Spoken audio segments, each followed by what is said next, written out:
Famous story channel में आपका स्वागत है। आइए आज हम आपको सुनाते हैं मालती जोशी की कहानी कैलकुलेशन। 8:30 बजने को थे और पिंकी का अब तक पता नहीं था। मेरी चिंताओं का ग्राफ बढ़ने लगा था। सर्दियों में अंधेरा वैसे ही जल्दी घिराता है और शहर में रोज होने वाली घटनाएं मन को डरा देती हैं। बच्चों को हमारी परेशानियों का कोई एहसास नहीं होता, बल्कि मैं फोन भी करती हूँ तो वो नाराज हो जाती है, कहती है और किसी के घर से फोन नहीं आता, बस मेरा ही मन घनघनाता रहता है। इतना एम्बेरेसिंग लगता है। अब भला इसमें एम्बेरेसिंग होने जैसा क्या है? तुम्हारे दोस्तों के घर वाले लापरवाह हैं तो मैं क्या करूं? मैं तो इतनी बेफिक्र नहीं हो सकती ना। ये घर में होते हैं तो हर 5 मिनट पर मुझे कूल डाउन की सलाह देते हैं, पर आज ये भी टूर पर हैं। सारा टेंशन मुझे अकेले झेलना है। जब घर में बैठना संभव हो गया तो मैं शॉल ओढ़कर गेट पर जाकर खड़ी हो गई। बिटिया की राह देखी जा रही है। अंधेरे में एक प्रश्न उछला। मैं बुरी तरह चौंक गई।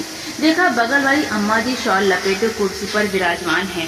मैं मुड़कर उनसे मुखातिब हो गई। कंपाउंड वॉल पर टिकते हुए कहा, ओरी देखिए ना, अंधेरा कैसा हो रहा है। इतनी रात अकेले आती है तो चिंता होने लगती है। वो अकेले नहीं आती, एक लड़का घर छोड़ने आता है। मैं चकित होकर उन्हें देखती रह गई। पिंकी ने उनका नाम चुंगी नाका रखा है, वो गलत नहीं है।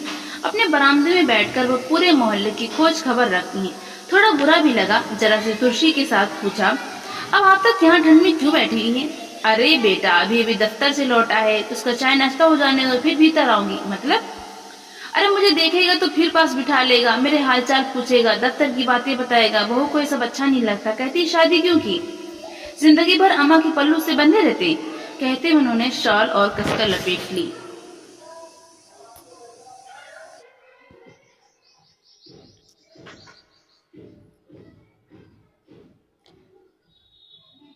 मैं चुप हो गई। हर घर की अपनी समस्या होती है, उससे खुद ही निपटना पड़ता है। बाहर वाला कुछ नहीं कर सकता। इस समय तो मैं अपनी चिंता से ग्रस्त थी। दूसरों की मदद क्या करती? मुझे ज्यादा प्रतीक्षा नहीं करनी पड़ी। कुछ ही देर में मेरी समस्या यानी कि पिंकी रानी पधार गई। साथ में वो लड़का भी था। पिंकी बाहर से चिल्लाई, मामा वहाँ ठंड में क्या कर रही हो? अब उस लड़के ने मुझे देखा। नमस्ते आंटी। नमस्ते बेटा, आओ भीतर आओ, गर्मा गर्म कॉफी पिलाती हूँ। स्कूटर बाहर खड़ा करके वो निसंकोच भीतर चला आया।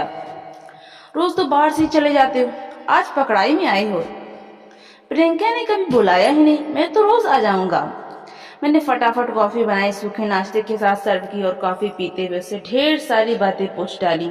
जब वो चला गया तो मैंने उसे अपने आप से कहा, लड़का अच्छा है ना? कहीं तुम इसके साथ मेरा गठजोड़ा करने की तो नहीं सोच रही हो? एक ही बैठक में उसके खानदान की सारी हिस्ट्री ज्योग्राफी पता कर ली, इसलिए पूछ रही हूँ। हर्ज क्या है? No mummy, he is just a friend. Coaching तक लाने ले जाने के लिए ठीक है, पर शादी के कतई लायक नहीं है। इतने मीडियाकर पर्सन से शादी की बात तो मैं सोच भी नहीं सकती। कैट की तैयारी कर रहा है, सो क्या ऐसे ही? पता है मम्मी, यह उसका तीसरा अटेम्प्ट है।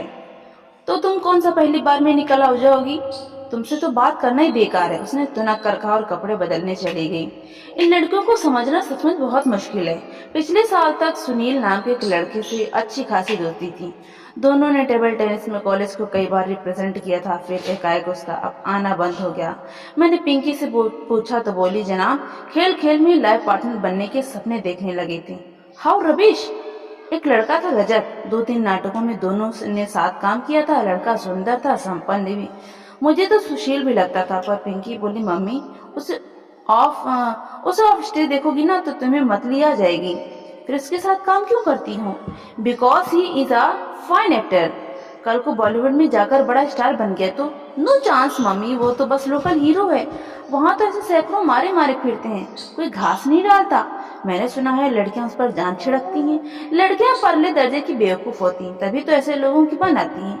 कई बार मेरा पूछने का मन होता है कि लड़ो, तेरी नजर में कोई मिस्टर परफेक्ट है भी? उस दिन कॉलेज से लौटती बोली, मम्मी थोड़ा विटामिन एम एक्सपेयर करो, पार्लर जाना है। क्यों?